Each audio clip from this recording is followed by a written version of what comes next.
How important is winning? Stay tuned, let's talk a little bit about negotiation.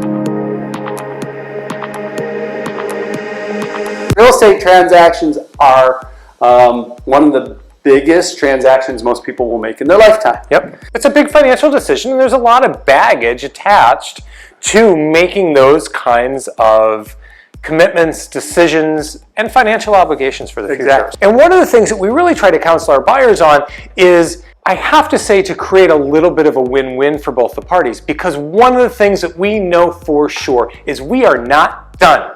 We are not done with that initial negotiation. There are many more negotiations that are yet to come, and some of them that you don't even have a clue are coming down the road. But you might put it under agreement for a certain price, but there is a lot more to a transaction besides the initial price. What happens when we go to home inspection, right? Is there additional negotiation? Right? What happens when, now this doesn't happen very often and not in every transaction, but what happens if there's difficulty with an appraisal?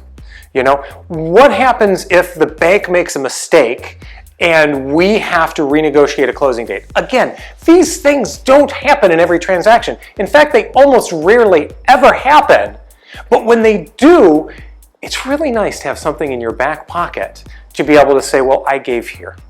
Yeah. I gave already. I showed some understanding. And there's goodwill in a transaction. There was some compromise. I now need something. Let's compromise that. And it's true with the seller too. Sellers may want a little higher price. Maybe they get a little less, but they're going to get a little bit more. Go easier on the home inspection. The buyer will go easier on the home inspection. Give them a date, or be flexible on a date that they need for something else, closing or something. That could mean also thousands of dollars to the party who's asking for it in the end. So really when it comes down to it is having goodwill through a transaction really helps lubricate the process for everybody all the way to closing. When we start out a transaction and there is no goodwill, it creates... Or you lose it. Or you lose it during negotiation. It really can make for a difficult transaction. We've seen it before. We've certainly represented both parties, buyers and sellers, where we lost that goodwill based on winning a battle and not having our sights on the war. Maybe this is giving a little too much away, but really this is the kind of business that we work. We work a business where we have goodwill in transactions. We will go to bat for our clients every single time.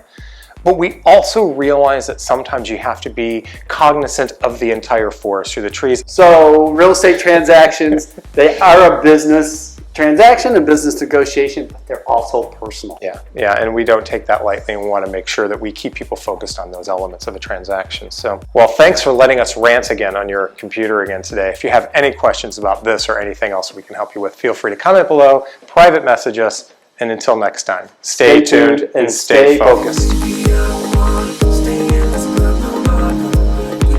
Enjoy the journey of the transaction. It's not just the destination.